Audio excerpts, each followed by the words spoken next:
जी, जी, मेरा नाम डॉक्टर अख्तर अली है, मैं पीएचडी स्कॉलर हूँ, इस वक़्त जीसी यूनिवर्सिटी से पीएचडी कर रहा हूँ डॉक्टर अकरम साहब की सुपरविज़न में।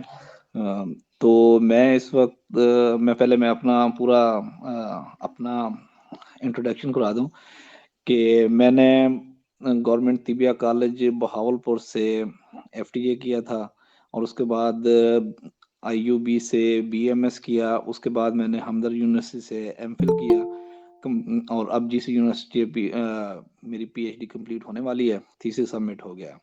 तो इस वक्त मैं गवर्नमेंट तिबिया कॉलेज में एज ए रजिस्ट्रार जॉब कर रहा हूँ पिछले 12 साल से।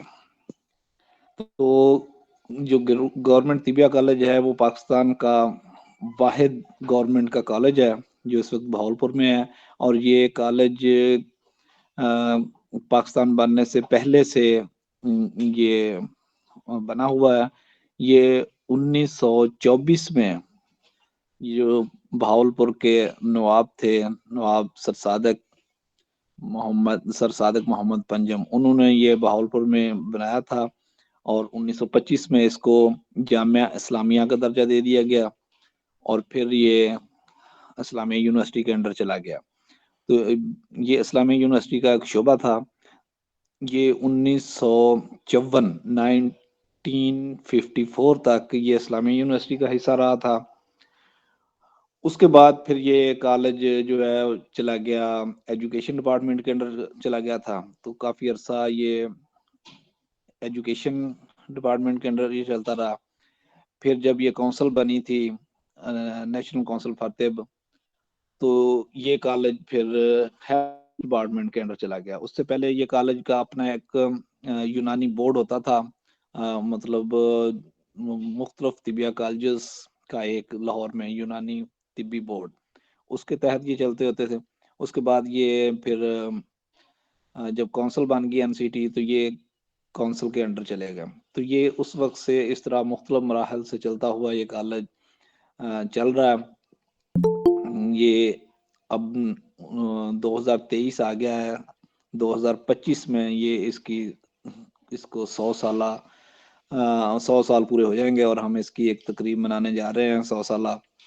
तो ये बहावलपुर में इसकी अपनी जगह है जहाँ पे अच्छी बिल्डिंग बनी हुई है। इसमें एनाटॉमी हॉल है, फिजियोलॉजी का हॉल है, एक बहुत अच्छी लैब है हमारी, केमिस्ट्री एनालाइजर, जिसमें हम ब्लड वगैरह के टेस्ट वगैरह सारे होते हैं। पेशेंट हमारे पास एक इंडोर आउटडोर हॉस्पिटल है जिसमें हमारी 3 ओपीटीज हैं, 2 मेल 1 फीमेल। और इसी तरह हमारा 20 बेड का इंडोर हॉस्पिटल है, जो ये सारे फंक्शनल है।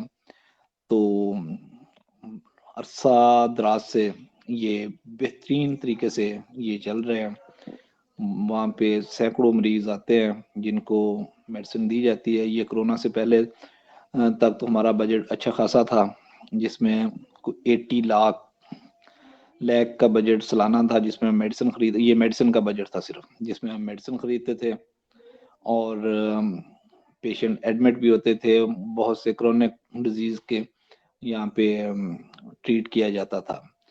तो ये इंडोर से मुझे वो एक वाकया याद आ गया कि एक दफ़ा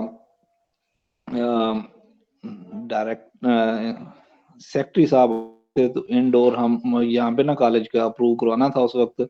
ये मेरे स्टूडेंट लाइफ से पहले का वाकया। हमारे साबिक प्रिंसिपल थे हकीम शहाबुद्दीन साहब, तो उनके साथ यहाँ पे एक बहावलपुर के एक डॉक्टर भी साथ खड़े हुए थे। तो हमारे हकीम शहाब साहब ने जब ये कहा कि हमें इंडोर वार्ड भी चाहिए, तो उसने डॉक्टर ने कहा कि ये कैसे हो सकता है कि आप यहाँ पे जो पेशेंट को एडमिट करें और उनका ट्रीटमेंट करें, ऐसा पॉसिबल नहीं है। तो हकीम शहाब साहब जो थे वो बड़े प्रोफेशन के साथ वाबस्ता होते थे, बड़े जज्बाती हो गए। उन्होंने कहा जी डॉक्टर साहब ऐसा करें कि 10 पेशेंट आप लें, 10 पेशेंट मुझे दें, देखते हैं कौन ठीक करता है पहले। तो वो सेक्रेटरी साहब ने उसी वक्त जो है ना वो फिर इंडोर की मंजूरी दे दी गई थी। तो ये हम ना बड़े कॉलेज के इस तरह के वाकयात हमें मिलते हैं। जो हमारे कॉलेज का हॉस्टल भी एक है, جہاں اسٹوڈنٹ کو 40 اسٹوڈنٹ کے رہنے کی جگہ ہے، وہاں پہ بڑی اچھی جگہ ہے شہر کے اندر. تو وہ بھی اسی طرح کا ایک واقعہ تھا کہ ڈی سی او صاحب کا کوئی ٹریٹمنٹ کیا تھا، تو انہوں نے خوش ہو کے کہا تھا کہ بتاؤ کیا مانگتے ہیں. تو ہمارے شہاب الدین صاحب نے کہا تھا کہ یہ جگہ ہمیں ہاسٹل کے لیے دے دی جائے.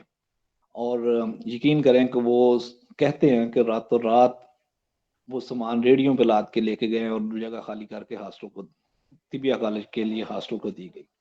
تو یہ اس طرح کی ہمارا کالج بہت ہی اچھے لیول پہ یہ چلتا رہا. اس میں بہت سارے سینکڑوں نہیں ہزاروں پیشنٹ جو ہے نا وہ منتھلی وائز یہاں سے ٹریٹمنٹ ہوتا ہے ان کا. تو کورونا کے بعد تھوڑا سا اس میں گیپ آ گیا تھا. اب دوبارہ سے پھر ہم اس کو بہتر طریقے سے چلانے کی کوشش کر رہے ہیں، چلا رہے ہیں. میڈیسن کا بجٹ اپروو ہوا، میڈیسن آ گئی، ہماری میڈیسن چل رہی ہے. تو لیکن ہم چونکہ یہ گورنمنٹ کا ایک ہی کالج ہے تو اس میں کچھ گورنمنٹ کی طرف سے کمیاں کوتاہیاں بھی ہو جاتی ہیں. تو بہرحال ہم جو جس طرح بھی ہے اس کو بہتر طریقے سے چلانے کی کوشش کر رہے ہیں. اور جو یہاں پہ کالج کا ہے، یہاں 60 سیٹیں ہوتی ہیں ایک کلاس کے لیے. تو میٹرک سائنس کی بنیاد پہ یہاں پہ ایڈمیشن ہوتا ہے، ریگولر کلاسز ہوتی ہیں. اور یہ پاکستان میں واحد کالج گنا جاتا ہے کہ جہاں پہ جو ریگولر کلاسز ہوتی ہیں. اور اسٹوڈنٹ پورے پاکستان سے دور دور سے آتے ہیں پڑھنے کے لیے. اور یہاں پہ میرٹ بنتا ہے اسٹوڈنٹ کی ایڈمیشن کے لیے. وہ 4 سال چار سال کا کورس ہوتا ہے ایف ٹی جی کا، آپ لوگوں سب کو پتہ ہی ہے. 4 سال کمپلیٹ کرنے کے بعد 6 مہینے کی ہماری ہاؤس جاب ہوتی ہے. تو یہ پریکٹس کرائی جاتی ہے. تو ہمارے موسٹلی اسٹوڈنٹ جا کے باہر اچھی پریکٹس کرتے ہیں. تو یہ شہر کے وسط میں ہی یہ کالج ہمارا موجود ہے. یہ بہاولپور کے جو لوگ جانتے ہیں نہیں کو ملتانی گیٹ کے ساتھ ہے. بہاولپور کے جو مختلف گیٹ ہوتے تھے، جو ایک ان کی ثقافت تھی بہاولپور کی کہ مختلف محلے وقوع کے لحاظ سے ان کے نام گیٹوں کے رکھے گئے تھے شہر میں انٹر ہونے کے لیے. تو اس میں ایک ملتانی گیٹ ہے، فرید گیٹ ہے، ڈراوری گیٹ ہے، موری گیٹ ہے. تو اس طرح کے یہ ملتانی گیٹ کے ساتھ لاری اڈے کے قریب اچھی لوکیشن پہ یہ واقعہ ہے. جی سر.